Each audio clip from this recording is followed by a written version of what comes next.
আপনারা যদি main media স্ট্রিমে এটা দেখাতে পারেন তাহলে সোশ্যাল মিডিয়াতে তো আমার মনে হয় না যে কখনোই না, কোনোভাবেই না, এটা কোনোভাবেই একসেপ্টেবল না, কোনোদিনও না।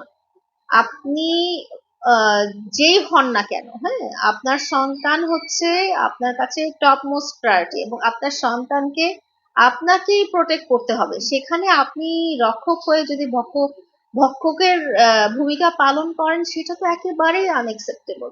এবং আমার মনে হয় যে বাচ্চাদের উপরে যারা অত্যাচার করে, ইভেন স্কুলে যখন আগে একটা প্রচলন ছিল যে বাচ্চাদেরকে মারা হতো বা বকা দেওয়া হতো, আমি সেই তখন থেকে যখন ওই আইনটা পাশ হয়েছে, চালু হয়েছে যে বাচ্চাদের উপর কোনো রকম অ্যাসল্ট করা যাবে না, তার আগে থেকে আমি এর প্রতিবাদ করেছি, এবং তখন থেকে আমি এই আইনের সপক্ষে দাঁড়িয়েছিলাম যে বাচ্চাদেরকে কোনোভাবেই কোনো রকমই মেন্টালি, ফিজিক্যালি বা কোনো অবস্থাতেই হ্যারাস করা যাবে না। এবং প্যারেন্টস এর দায়িত্ব হচ্ছে বাচ্চাদেরকে রক্ষা করা, অ্যান্ড প্যারেন্টস এর দায়িত্ব হচ্ছে যে আপনারা সামাজিক যোগাযোগ মাধ্যমে বাচ্চাদেরকে আনবেন না। এটা আমি আপনাদেরকেও অনুরোধ করব যে আপনারা, নজর বলে একটা কথা আছে কিন্তু, হ্যাঁ, আপনার সুন্দর বাচ্চাটাকে আপনি ভাবলেন যে একটা সুন্দর একটা ভিডিও করি, কিন্তু ওটাতেও কিন্তু মানুষের নজর লেগে যায়।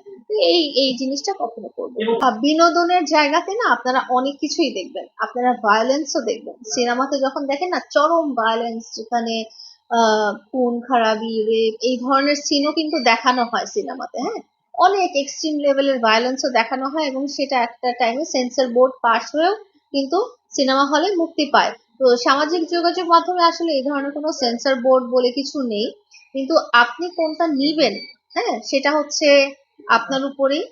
আপনি কোন ভালোটা নিবেন বা খারাপটা নিবেন।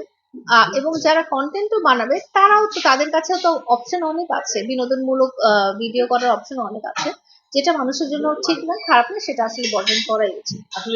এখন এটা তো আপনার গ্লোবালি করতে হবে। আপনি সিনেমার জন্য সেন্সর বোর্ডটা কিন্তু গ্লোবালি আছে, সেটা শুধু বাংলাদেশেই না, পৃথিবী জুড়ে আছে। এখন সামাজিক যোগাযোগ মাধ্যমটাও ইউনিভার্সাল কিছু কমিউনিটি গাইডলাইন আছে কিন্তু, হ্যাঁ, এমন না যে একেবারে কমিউনিটি গাইডলাইন ছাড়াই একটা ফেসবুকে অনেক কিছু আপনারা পোস্ট করতে পারবেন না। আপনারা চাইল্ড ভায়োলেন্স পোস্ট করতে পারার কথা না, অ্যানিমাল অ্যাবিউজ এটা পোস্ট করতে পারার কথা না, অ্যাবিউসিভ ওয়ার্ড এগুলো পোস্ট করতে পারার কথা না, কমিউনিটি গাইডলাইনের মধ্যে আছে। এখন ওনারটা কেন পড়েনি কমিউনিটি গাইডলাইনের মধ্যে, ফেসবুক কেন মনে করেনি যে ওনারটা কমিউনিটি গাইডলাইনের মধ্যে পড়েনি, এটা তো আমি আসলে বলতে পারবো না। বাট আমার কাছে জিনিসটা কষ্টদায়ক লেগেছে। আমার কাছে এত ছোট মানুষকে এই উনি হয়তো বুঝতে পারেননি, ওনার হয়তো শিক্ষা লেভেল বা ওনার ফ্যামিলি পারিবারিক ব্যাকগ্রাউন্ড বা ওনার নিজের বেড়ে ওঠাটা হয়তো ওইরকম একটা পরিবেশের মধ্যে হয়নি দেখে উনি একটা মা হয়েও এরকম করেছেন।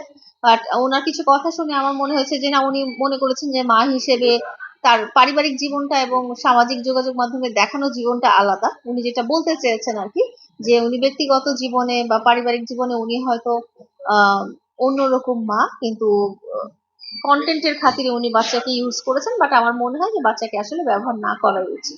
সময় যে ভিডিও শিক্ষণীয় হবে এরকমও কিন্তু নাও হতে পারে। আপনারা দেখবেন যে অনেক রকম কন্টেন্ট হয়, হ্যাঁ, এন্টারটেইনিং অনেক রকম কন্টেন্ট হয়, সবখানেই যে আপনাকে কিছু শিখাবে সেটা না, এবং সবকিছু থেকেই যে আপনি যে শুধু শিক্ষাই নেবেন সেরকম না। আপনি বিনোদনমূলক নিতে পারেন, আপনি ধর্মীয় নিতে পারেন, আপনি সামাজিক দায়বদ্ধতা নিতে পারেন, অথবা শুধু ফানি হাসলাম আমি, হ্যাঁ, এরকমও নিতে পারেন। এখন তাদের কোন মানুষটা ব্যক্তিগতভাবে কিরকম, আসলে মানুষের দুটো লাইফ থাকে। আপনারা বা আমরা যেটা করি কি, আমরা সোশ্যাল মিডিয়ার লাইফটা এবং আমাদের পার্সোনাল লাইফটা মিলিয়ে ফেলি, এটা আসলে মিলানো উচিত না। সোশ্যাল মিডিয়া লাইফটা আলাদা এবং পার্সোনাল লাইফটা আলাদাই রাখা উচিত। এটা এটা তো আসলে ওই যে বললাম না, যে আপনি যদি মনে করেন এন্টারটেইনমেন্ট, হ্যাঁ, এই চুরি করার ব্যাপারটাও কিন্তু আপনি সিনেমাতে দেখবেন, হ্যাঁ, বা নাটকে দেখবেন। নাটকেও কিন্তু চোরের একটা ক্যারেক্টার থাকে, সিনেমাতেও চোরের একটা মার্ডারের একটা ক্যারেক্টার থাকে, রেপিস্টের একটা ক্যারেক্টার থাকে, সেখানে ভয়াবহ ভায়োলেন্স দেখানো হয়। সেটা দেখেও কিন্তু যুব সমাজ শিখতে পারে। তাহলে কি আপনি ওই ধরনের খালি শুধু প্রেমের সিনেমায় কি হয়? সেরকম তো না, অ্যাকশন মুভি হয়, হ্যাঁ, অ্যাকশন মুভি হয়, ফানি মুভি হয়, যেখানে সব ক্যারেক্টার থাকে। তো